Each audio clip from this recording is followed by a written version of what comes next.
हम सब चाहते हैं कि यह संसार अच्छा बने ताकि लोग शांति से रहें और प्रेम और न्याय का व्यवहार करें।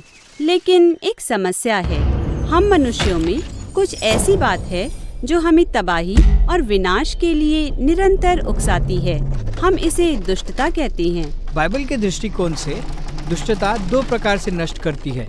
हमारी दुष्टता का प्रत्यक्ष प्रभाव होता है, जैसे जब कोई किसी की वस्तु चुराता है तो वह अन्याय को उत्पन्न करता है, इसलिए उसे ठीक करने के लिए उन्हें कुछ देने की जरूरत है। लेकिन एक और है दुष्टता का अप्रत्यक्ष प्रभाव, क्योंकि इससे आपसी संबंध का वातावरण भी नष्ट हो जाता है, जहाँ व्यक्ति पर से भरोसा टूट जाता है और भावनात्मक क्षति होती है। यह जानबूझकर की गई हानि है और इसे भी ठीक करना जरूरी है।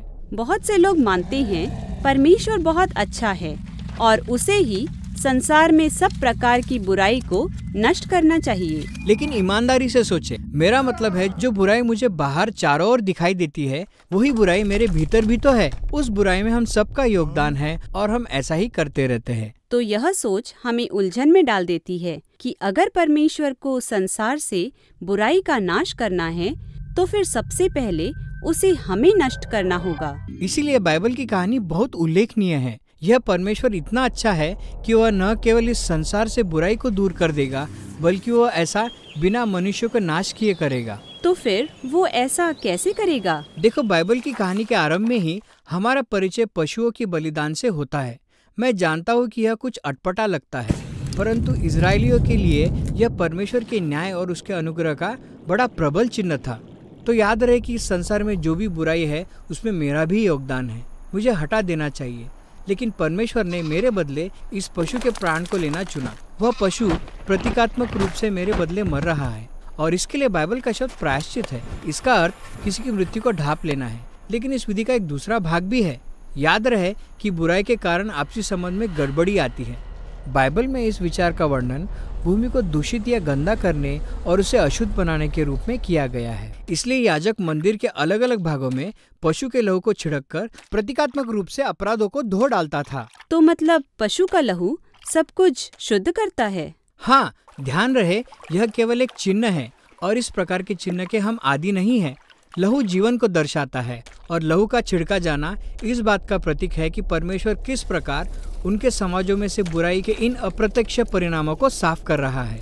बाइबल में इस प्रक्रिया को शुद्धिकरण कहा गया है।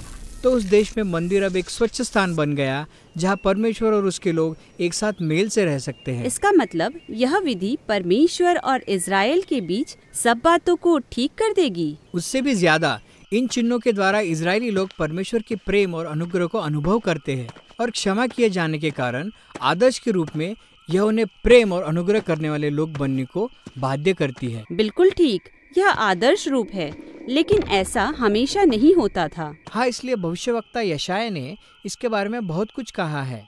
वो अपने पुस्तक की शुरुआत यह कहकर करता है कि इजराइल द्वारा निरंतर चढ़ाए जाने वाले बलिदान अर्थहीन हो गए हैं, क्योंकि वे अपने बीच बुराई होने देते हैं। वे गरीब और पीसे हुओं को अनदेखा करते हैं। यहाँ तक कि इजरायली राजा भी न्याय को तोड़ते और मरोड़ते हैं। लेकिन यशायाह उस दिन की प्रतीक्षा कर रहा था जब दाऊद की वंशावली में वो नया राजा उत्पन्न होगा और अद्भुत रीति से बुराई से निपटेगा। यह राजा दास बनेगा और केवल सेवा नहीं करेगा, बल्कि अपने लोगों द्वारा की गई बुराइयों के लिए वह दुख भी उठाएगा और मर जाएगा और उसका जीवन बलिदान के रूप में अर्पित किया जाएगा। यशायाह जानता था कि यीशु इस प्रतिज्ञा को पूरा करने वाला है।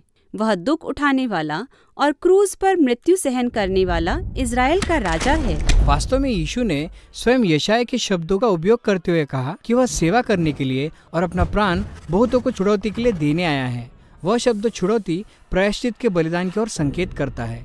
इस प्रकार हम पूरे नए नियम में यह देखते हैं कि यीशु की मृत्यु किस प्रकार हमारे लिए प्रायश्चित का बलिदान था।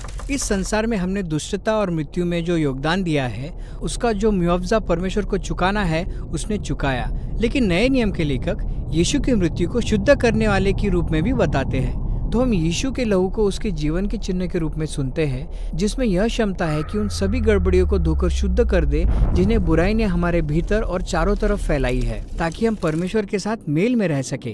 तो यीशु की मृत्यु का यह अर्थ है, लेकिन इस कहानी में और भी कुछ है। हाँ बिल्कुल, नया नियम यह सामर्थ्य दावा करता है कि यीशु की मृत्यु अंत नहीं है, वो मृतकों में से जी उठा तो वो वही बलिदान है जिसने मृत्यु और बुराई की शक्ति को तोड़ दिया।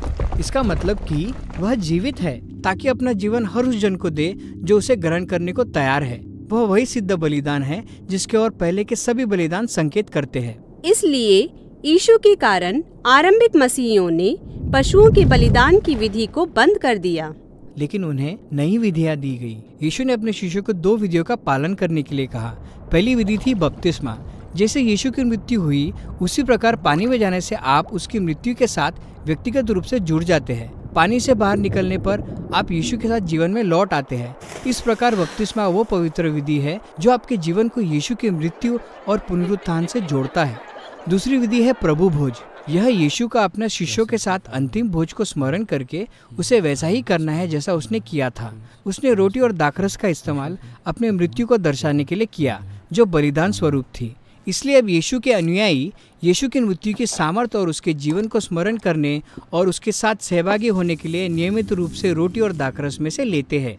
तो यह विधियां हमें परमेश्वर का प्रेम स्मरण कराती है और हमें प्रेम और अनुग्रह से भरा जीवन जीने के लिए प्रोत्साहित करती है। लेकिन ये इससे भी ज्यादा करती है। ये हमें नए जीवन के स्रोत से जोड़ देती है जो वही सामर्थ्य है जिसने यीशु को मृतकों में से जिलाया, और यही सामर्थ्य हमारे जीवन से बुराई को दूर कर सकती है और हमें ऐसे लोगों में परिवर्तित कर सकती है जो प्रेम और शांति का जीवन जीते हैं।